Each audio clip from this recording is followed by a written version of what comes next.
নমস্কাৰ বন্ধুসকল, আকৌ এটি ভিডিঅ' সৈতে মই আপোনালোকক স্বাগতম জনাই আৰম্ভ কৰিব লৈছোঁ মোৰ ইউটিউব চেনেল গুলজাৰ্ছ ব্লগ। নতুন কোনোবাই যদি চাই আছে তেনেহ'লে ছাবস্ক্ৰাইব কৰি দিব।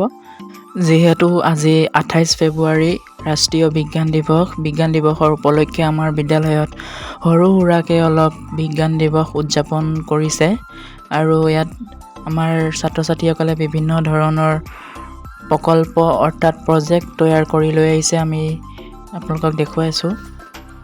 এইটো হৈছে পঞ্চম মান শ্ৰেণীৰ ছাত্ৰ ছাত্ৰীসকলে খুব ধুনীয়াকৈ বনাইছে চন্দ্ৰযান ৩ কিমান ধুনীয়াকৈ বনাইছে আপোনালোকে দেখিছেই। আৰু এয়া হৈছে ক্লাছ 5ৰ ছোৱালীৰ গ্ৰুপ, সিহঁতেও বনাইছে চন্দ্ৰযান ৩ খুব ধুনীয়াকৈ বনাইছে। আৰু এইফালে ক্লাছ 4ৰ ছাত্ৰ ছাত্ৰীসকলে সিহঁতি সকলোৱে একেলগ হৈ মিলি বনাইছে। এইটো হৈছে বীজৰ অংকুৰণ, যিহেতু আমাৰ গুটিৰ পৰা গছ কেনেকৈ হয় সেইটো সিহঁতে দেখুৱাইছে। আৰু এয়া ক্লাছ 3 ছাত্ৰ ছাত্ৰীসকলে বনাইছিলে ফিল্টাৰ, পানীটো কেনেকৈ আমি চাফা বিশুদ্ধ পৰিষ্কাৰ কৰি খাব লাগে। আৰু এয়া হৈছে ক্লাছ 9ৰ ছাত্ৰীকেইজনীয়ে বনাইছে আমাৰ যোনটো ৱাটাৰ চাৰ্কল, অসমীয়াত আমি জলচক্ৰ বুলি কওঁ।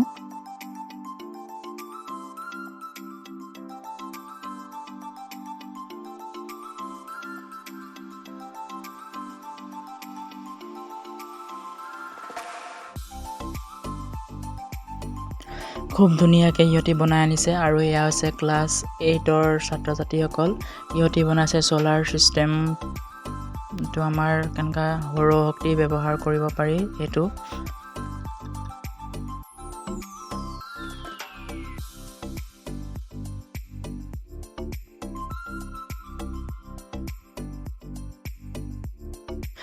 তাৰ পাছত এইফালে আমাৰ ক্লাছ 7ৰ ছাত্ৰসকলে বনাইছে 4জনে মিলি বনাইছে। এইটো আমাৰ হৈছে ৰেচন তন্ত্ৰ, আমাৰ শৰীৰৰ যোনবোৰ অলাগতিয়াল বস্তুবোৰ আছে সেই অলাগতিয়াল বস্তুবোৰ ওলাই যোৱাৰ এটা ৰেচন তন্ত্ৰ, কেনেকৈ ওলাই যায় সেয়াই সিহঁতি দেখুৱাইছে।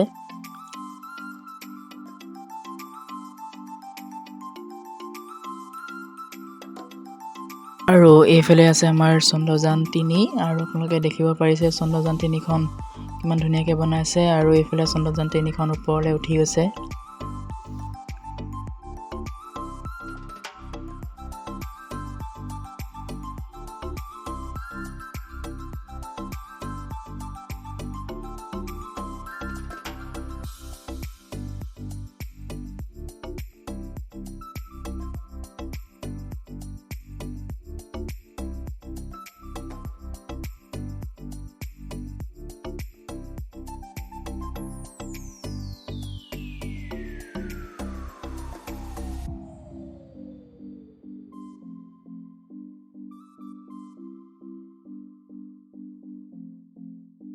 এইটো আপোনালোকে গমেই পাইছে বীজৰ অংকুৰণ, গুটিৰ পৰা কেনেকৈ গছ হয় এইটোকে ক্লাছ 4ৰ ছাত্ৰ ছাত্ৰীসকলে ধুনীয়াকৈ দেখুৱাইছে।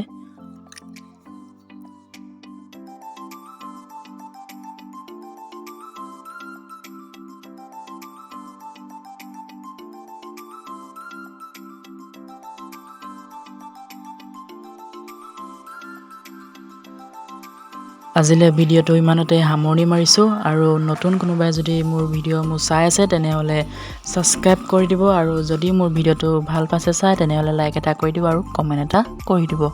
আৰু আজিলৈ আহিছোঁ আৰু নতুন এটা ভিডিঅ' লৈ আপোনালোকৰ মাজলৈ আকৌ আহিম, আমি পুনৰ লগ পাম। তো আজিলৈ বাই।